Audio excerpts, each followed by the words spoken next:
네, 오늘 말씀은 사무엘상 28장 3절부터 14절 말씀입니다.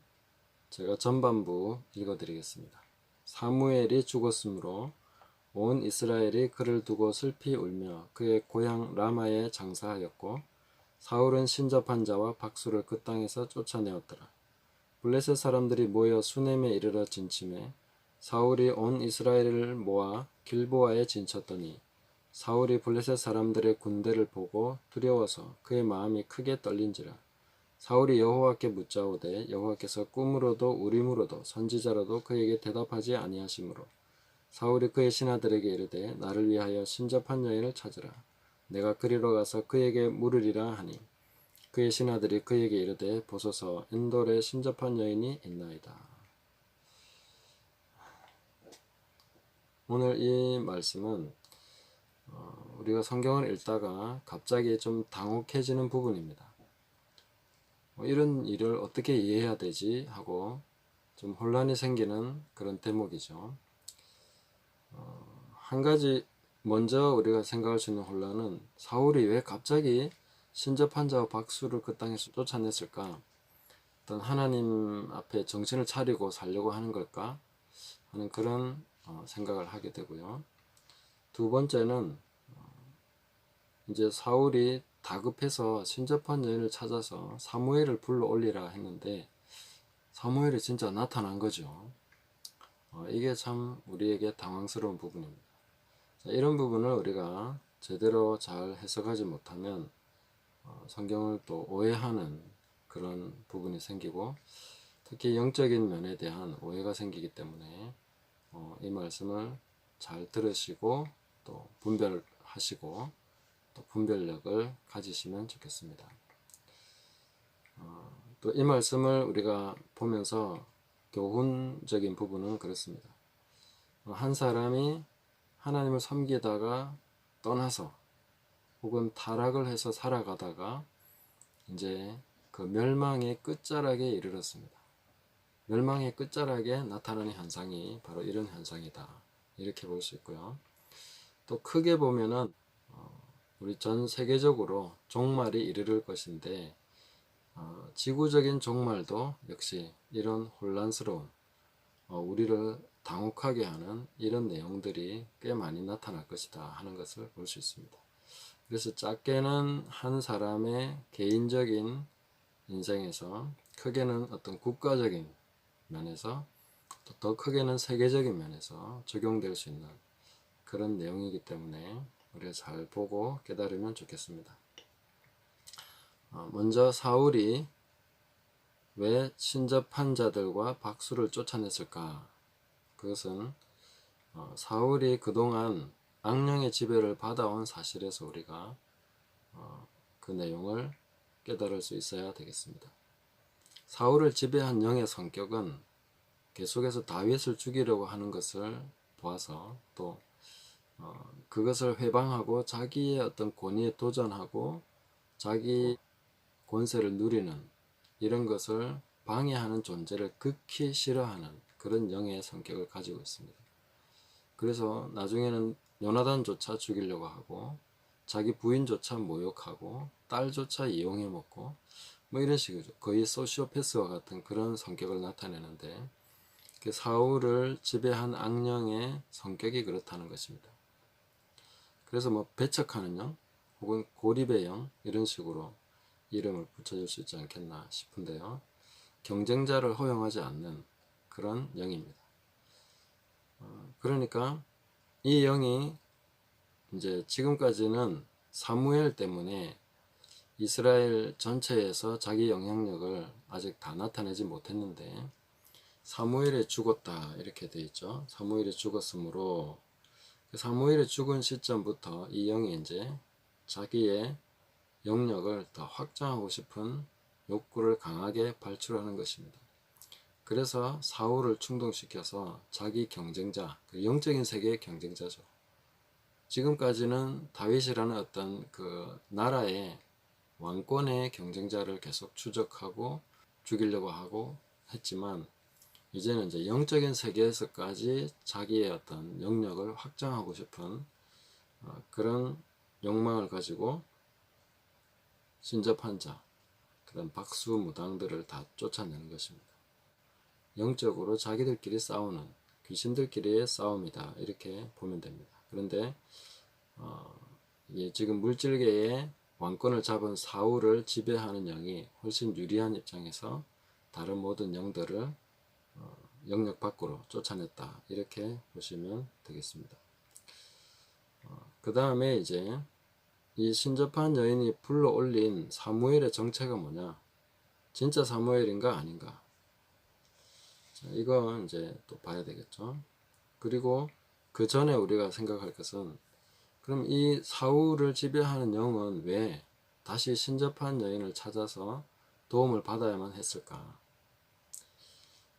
이런 내용들은 이 영은 고립적이기 때문에 경쟁자를 계속 배척하는 그런 성격이기 때문에 영적인 세계에 어떤 네트워크가 없는 거죠. 정보력이 딸립니다. 그래서 앞날에 대해서나 이런 부분에 대해서는 별로 영향을 줄 수 없는, 그냥 좀 횡포를 부리는 그런 영이다, 이렇게 볼 수 있는데, 그래서 이제 정보를 줄 수 있는 귀신들의 도움을 받고 싶었던 거죠.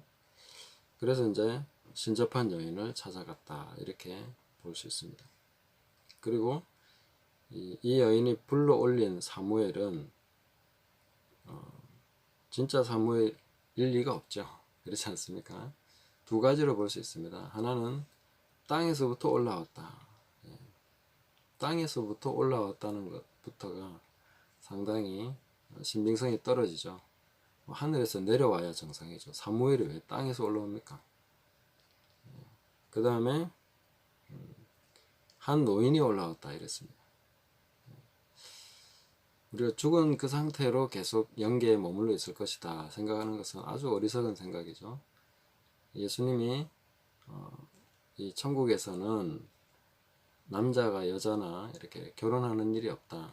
그리고 거기에는 뭐 다른 성경들을 쭉 이렇게 참고해서 보면은 굉장히 그 가장 젊은 상태, 가장 아름다운 그런 상태로 머무르게 되기 때문에 노인이 올라왔다.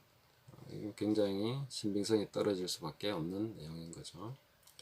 그래서 이 두 가지가 결정적으로 이건 사무엘이 아니구나 볼 수 있는 것이고요. 그러면 이 영은 뭐냐? 이 영은 그 소위 친밀함의 영, 익숙함의 영, 이렇게 볼 수 있습니다. 사무엘 주변을 맴돌면서 계속 사무엘을 공격할 기회를 찾았던 그런 영이겠죠. 그래서 사무엘을 계속 보고 주변을 맴돌았던 영, 그 사무엘에 대해서 아주 잘 아는 그런 영이다, 이렇게 볼 수 있습니다. 그래서 이건 한 집안이나 혹은 한 개인의 주변 혹은 그 속에 머무르면서 지속적인 영향을 주려고 하는 그런 영입니다.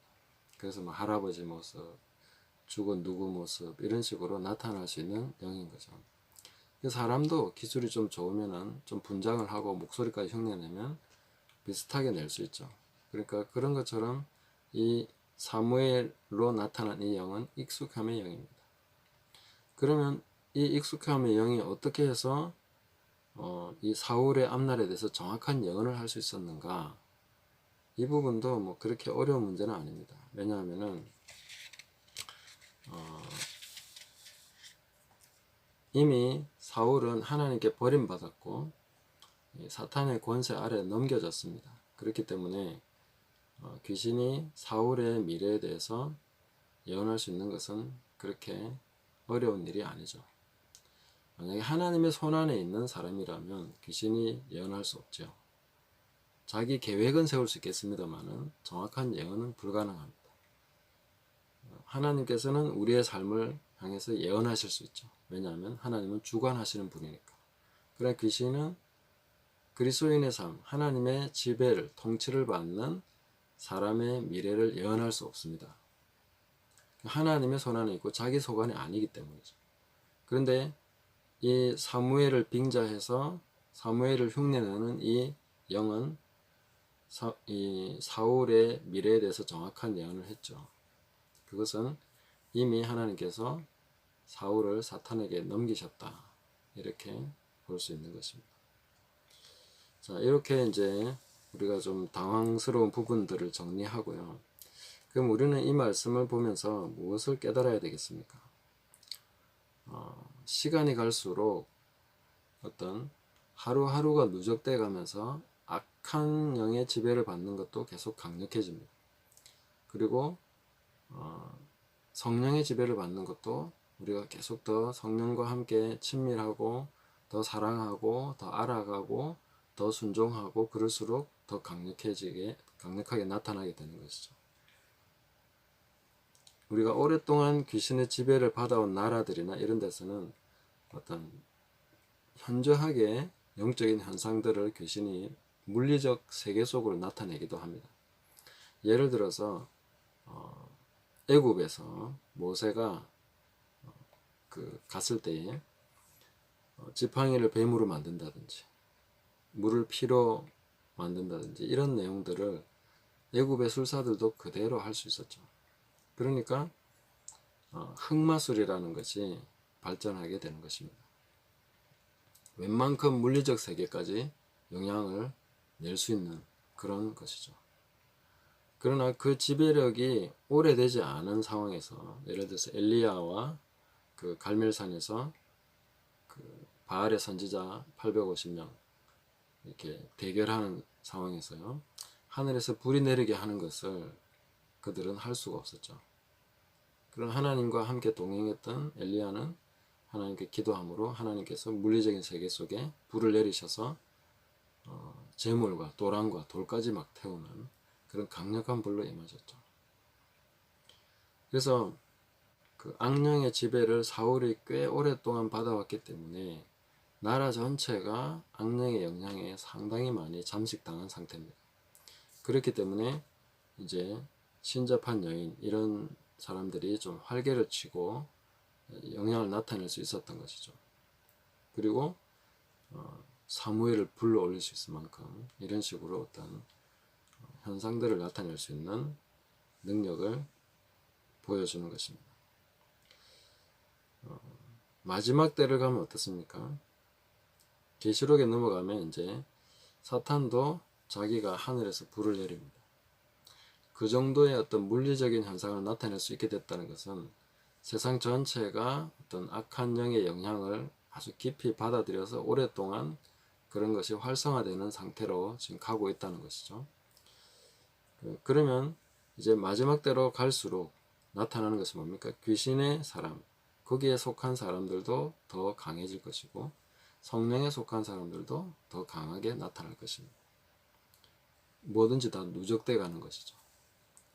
그래서 오늘 우리는 어떤 쪽으로 우리 삶을 하루를 살았는가 하는 것을 잘 보셔야 됩니다. 어떤 쪽에 우리의 삶을 들여서 축적해 가고 있는가. 내 몸과 모든 것을 의의 무기로서 성령께 내어드려서 그렇게 쓰임 받도록 했는가, 아니면 다른 쪽 성령이 아닌 뭐 다른 건가, 이런 것들을 우리가 좀 분별하시면서 좀 지루할 수 있지만 매일매일 아주 착실하게 이 싸움을 해나가야 된다는 것입니다. 그러면은 당장에 우리가 무슨 어떤 성령으로 말미암아 큰 능력을 나타내지 못한다 하더라도 하루는 큰 차이를 못 나타낼 거지만 이틀, 3일 계속 쌓여가면 불과 얼마 지나지 않아서 수십일 내에 어떤 현격한 차이를 나타내게 됩니다. 우리 삶에 있어서 뭔가 물리적으로 보이는 부분에서까지 성령의 간섭하심과 하나님의 손길을 나타내며 또 그렇게 체험할 수 있는 상황이 된다는 거죠. 가면 갈수록 그 영향력이 확대되어 가는 것입니다. 종종 제가 비유로 말씀드린 적이 있습니다만은 아브라함의 조카 롯이 소돔, 그 고모라 이쪽 지역에서 살았습니다. 그런데 그가 거기에 살았을 때 아무 영향이 없었습니다. 심지어 자기 딸들까지도 영적인 영향을 주지 못했습니다. 사위들도 그 말에 비웃었습니다. 그럼 아브라함은 어떻습니까? 아브라함은 자기 부인 사라가 그 말에 잘 순종을 하죠. 그 다음에 엘리멜렉이라는 종까지도 굉장히 경건하지요. 그리고 물론 우리가 아브라함의 약점에 의해서 그런 일이 생기긴 하지만 그 애굽에 갔을 때나 그 지방에 들어갔을 때 그 주변 사람들이 꿈을 꾸고 영적인 영향을 나타냅니다. 하나님이 주변에 간섭하실 수 있을 만큼 하나님과 동행하는 삶이었다는 거죠. 예배하는 삶이고 하나님과 함께하는 삶이라는 것이죠. 그래서 우리가 아브라함과 같은 영향을 나타내는 사람인가? 의인이고 구원받은 사람이라 할 수는 있지만 전혀 영향이 없이 오히려 영향을 받는 것에 허덕이면서 힘이 없는 그런 삶을 살아가고 있는가 하는 것은 매일매일의 삶에 누적된 결과입니다. 사울에게서 이것이 누적돼 가지고 나중에 거의 막바지에 이르러서는 굉장히 영적으로 혼잡한 현상들이 나타나는 것을 볼 수 있는 것이죠. 그리고 다윗의 삶에서는 물론 실수도 있지만은 가면 갈수록 어떤 더 많은 어떤 하나님의 개입하심, 하나님의 그 능력과 도우심과 이런 것들을 점점 더 많이 볼 수 있게 되는 것이고, 그 뒤에 어떤 성전을 짓기까지의 놀라운 어떤 준비가 돼가는 그런 모습을 볼 수 있는 것입니다. 그래서 어떤 영적인 거장이라고 해서 하루아침에 되는 것은 아니고요.